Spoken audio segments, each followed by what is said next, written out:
쓰던 걸 다 멈추는 게 중요하고요. 그 다음에 환자가 물어봐요. 아무것도 안 바르면 나 뻑뻑해서 얼굴 어떡하냐 이러는데, 그래서 아무것도 안 바르는 게 아니라 딱 한 가지만 바르게 합니다.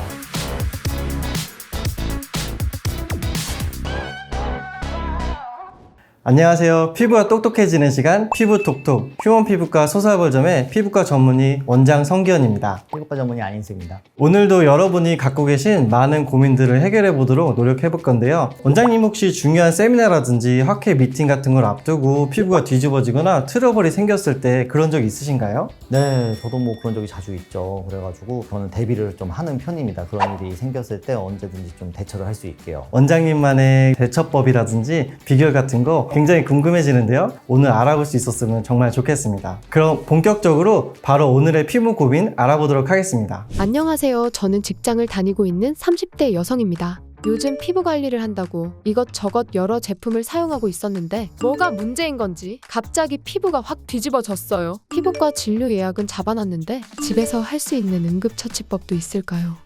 화가 굉장히 많이 나신 것 같은데요. 빨리 응급조치를 해드려야 될 것 같습니다. 우선 이제 피부가 뒤집어졌다는 말은 사실 이제 엄밀하게 말하면 의학적인 표현은 아니잖아요. 사실 피부가 뒤집어졌다라고 하는 것은 피부 상태가 매우 나빠졌다라고 하는 것을 의미하는 것으로 굉장히 주관적인 표현을 담고 있습니다. 그렇다면 환자분들이 피부가 뒤집어졌다라고 하고 내원했을 때 주로 어떤 증상을 호소하고 계시던가요? 일단 중요한 게 이게 환자분들이 피부가 뒤집어졌다, 뭐 뾰루지가 생겼다, 염증이 났다, 뭐 다양한 표현들을 하는데요. 이게 뒤집어지는 상황 자체가 굉장히 다양해요. 그래서 본인들이 생각하기에 혹시 이것 때문인가? 라고 생각이 들면은 그게 맞아요. 본인이 생각했을 때 혹시 이것 때문인가 라는 게 있다면 무조건 일단 그거는 스탑을 하시는 게 좋습니다. 뭐 염증이 생기든 뭐 뾰루지가 생기든 뭔가 문제가 생긴 거는 대부분 다 원인이 있거든요. 그 원인을 일단은 제거하는 게 가장 이제 치료의 시작이고요. 그리고 여러 가지 상황들을 이제 볼 수가 있는데 가장 많은 거는 뭐 가려움증과 이제 뭐 아니면 좀 따가움, 그리고 보기 싫은 이제 여드름 뾰루지 같은 거, 그런 것들이 올라오는 거겠죠. 근데 그런 것들을 대충 넘기고 방치하면은 오히려 더 염증이 더 커지거나 안 생겨도 될 염증 후 색소 침착이라든지 좀 더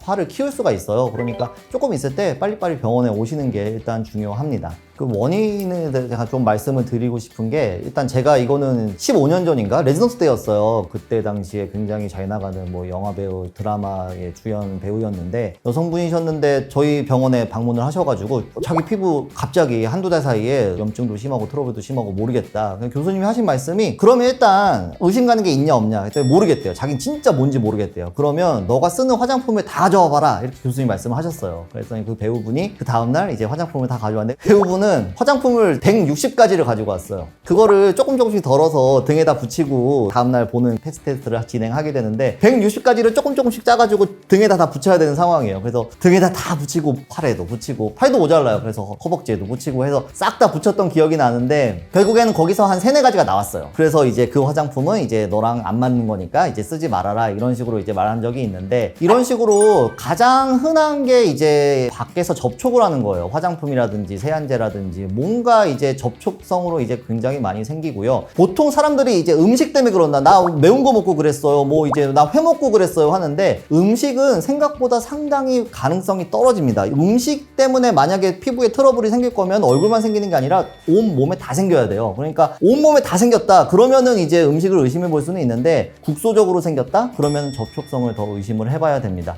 만약에 병원에 바로 올 수 있다면 좋겠지만 올 수 없다면 응급처치법이 필요할 것 같은데, 제가 처음에 말씀드렸듯이 원인되는 물질을 차단하는 게 중요해요. 저는 쓰던 화장품을 다 끊으라고 해요. 일단 뭐가 됐든 다 끊으라고 합니다. 그 이유가 뭐냐면, 성인용 화장품은 다 기능성이 많아요. 기능성이란 게 무슨 의미냐면은 이제 뭐 미백, 주름, 탄력, 홍조, 뭐 이제 뭔가 피부에 좋은 거를 하려고 뭔가를 이제 넣어놓은 게 많습니다. 근데 그런 물질들이 자극적이 될 수가 있어요. 그러니까 피부가 멀쩡한 상태에서는 걔네가 좋지만, 피부가 이제 염증이 있고 뭔가 트러블이 있는 상황에서는 걔네가 오히려 독이 될 수가 있거든요. 평소에 잘 맞는 것이라 할지라도. 그래서 일단은 쓰던 걸 다 멈추는 게 중요하고요. 그 다음에 환자가 물어봐요. 아무것도 안 바르면 나 뻑뻑해서 얼굴 어떡하냐 이러는데, 그래서 아무것도 안 바르는 게 아니라 딱 한 가지만 바르게 합니다. 그 딱 한 가지는 옆에 있는 성 원장님 말씀해 주실 텐데요. 그 딱 한 가지를 갖고 오신 것 같아요. 중요한 얘기 많이 해주셨는데 우선 원인 물질을 아는 경우에는 원인 물질에 대해서 반드시 차단하는 게 이제 첫 번째로 해야 될 응급처치라고 할 수 있겠습니다. 일단 두 번째는 이제 세안을 하는 것도 되게 중요합니다. 세안을 통해서 잔류하고 있는 이물질을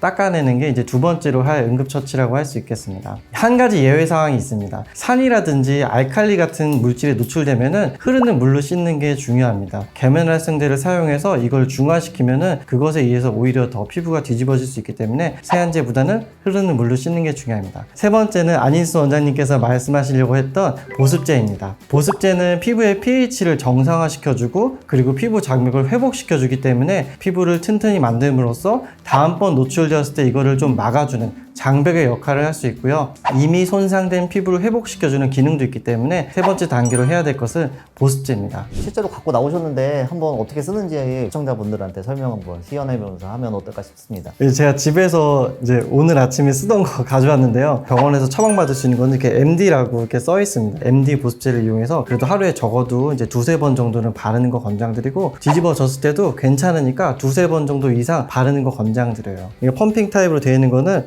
이제 피부에 발라가지고 평소에 쓰시는 수분크림 바르는 것처럼 똑같이 바르시면 됩니다. 자주 바르고 피부가 뒤집어졌어도 괜찮다 이렇게 이해하시면 됩니다. 중요한 게 나는 땀 많이 나고 촉촉한데 굳이 보습제 발라야 돼? 이렇게 물어보시는 분들이 있는데 MD 보습제는요 단순히 촉촉하게 하려고 바르는 게 아니라 피부 장벽을 복원시키려고 바르는 거거든요. 약간 치료약 개념으로 보셔도 무방할 것 같습니다. 그리고 로션 제형이고 크림 제형이 있는데 내가 좀 발림성이 좀 촉촉하고 좀 쉽게 발리는 게 좋다 하시면 로션을 선택하시면 되고 조금 약간 매트한 게 좋다 하시면 크림을 선택하시면 되는데 사실 피부 질환이 좀 심하고 염증이 심하신 분들은 피부 장벽이 그만큼 많이 손상이 되어 있으니까 크림 제형을 좀 더 바르시는 게 의학적으로는 좀 더 좋습니다. 그건 말고도 여러 가지 집에서 시행할 수 있는 응급처치 팁들이 있는데 어떤 게 있는지 한번 안인수 원장님도 얘기해 주시겠어요? 저는 응급처치를 그냥 어디 놀러 가서 병원에 못 가는 상황일 때 밖에서 이제 일어날 수 있는 일들을 이제 응급처치라고 말하는데요. 밖에서 만약에 좀 갑자기 트러블이 생겼다 이럴 때는 놀러 갔을 때 술 많이 먹잖아요. 술을 안 먹는 게 되게 중요합니다. 술을 먹으면 염증이 굉장히 악화가 돼요. 병원을 못 가는 상황이라면은 알코올 섭취를 일단은 끊는 게 일단 중요하고요. 그 다음에 뭐 약산성 세안제가 피부에 자극을 줄여줘요. 그래서 세안제는 약산성으로 쓰시면서 다른 제품 아무것도 안 쓰고 이제 보습제만 일단 쓰는 게 좋은데 그 정도로 컨트롤이 되면 땡큐인데 그렇게 해도 안 될 경우가 있어요. 그래서 그렇게 해도 안 될 경우에는 기상약을 좀 쓰는 게 좋긴 합니다. 만약 없으면 최대한 보습제로 버티면서 병원에 좀 빨리 오시는 게 저는 좋다고 말씀드립니다. 오히려 건들면 더 안 좋아져요. 네, 정말 좋은 말씀 감사합니다. 그리고 추가로 좀 더 팁을 안내해드리면 약산성 세안제 얘기해 주셨는데 저희가 이제 세안법에 관련한 다른 주제로도 또 토론을 한번 했으니 그 영상도 좀 참조해 주시면 좋고요. 그리고 보습제 같은 경우는 요즘에는 피부과에서 피부 장벽이 손상된 환자들을 위해서 보습제를 처방받을 수 있습니다. 시중 제품이랑은 결정적으로 다른 게 허가 자체가 달라요. 그 세라마이드라고 자연 보습인자라고 굉장히 중요한 성분이 있는데 그 세라마이드를 이제 구현하는 여러 가지 기법으로 각 회사에서 보습제를 만듭니다. 그래서 일정 수준 이상의 그 세라마이드 유사 물질이 형성이 됐을 때 MD 제품이라고 허가를 내줘요. 그래서 그 허가된 제품만 병원에서 판매가 가능합니다. 똑같은 이름의 제품이라도 마트나 이제 인터넷에서 파는 거랑 병원에서 처방받아 파는 거는 그 세라마이드 유사 제형의 함량이 달라요. 그래서 그런 보습제는 가격이 저렴하다고 좋은 게 아니라 무조건 병원에서 의사의 처방을 받아서 구매하시는 게 좋습니다. 그러니까 몸 컨디션이 정상이 되면은 피부도 많이 정상이 되거든요. 그래서 기본적인 걸 잘 지키면서 좀 피부 트러블이 생겼을 때 잘 대처를 하면은 위기 상황을 잘 넘길 수 있지 않을까 생각이 듭니다. 네, 그래서 저 같은 경우는 이제 저희 환자들한테 하나의 팁인데 냉장고에 보관했다가 그거를 좀 차갑고 시원한 상태에서 피부가 뒤집어질 때 바르도록 하면은 이게 약간 얼음찜질하는 효과도 있으면서 피부 장벽도 빠르게 보호해주기 때문에 이게 굉장히 좋은 팁일 수 있을 것 같습니다. 네, 오늘 피부과 전문의가 알려주는 피부가 뒤집어졌을 때 집에서 할 수 있는 응급처치에 대해서 알아봤는데요. 오늘 촬영 어떠셨나요? 사실 일반인들이 굉장히 사고를 많이 쳐갖고 오시거든요, 병원에. 그래서 이런 것들을 좀 미리 알고 계시면 응급 상황이 터졌을 때 좀 이제 난처하지 않고 일을 더 키우지 않고 병원에 좀 더 안정된 상태에서 오실 수 있을 것 같아서 많이 좀 이제 이 영상이 퍼졌으면 좋겠습니다. 네, 감사합니다. 저도 원장님 덕분에 오늘 실생활에 유용한 꿀팁들 많이 알아가게 되었습니다. 이번 내용을 과정을 통해서 사연을 보내주신 분의 고민도 한층 해결이 되셨을 것 같습니다. 시청자 여러분도 댓글을 통해서 피부 고민을 남겨주시면 저희가 한 분 한 분 해결해 드릴 수 있도록 노력하겠습니다. 그럼 다음 시간에 또 다른 주제로 찾아뵙겠습니다. 피부가 똑똑해지는 시간 피부톡톡이었습니다. 감사합니다.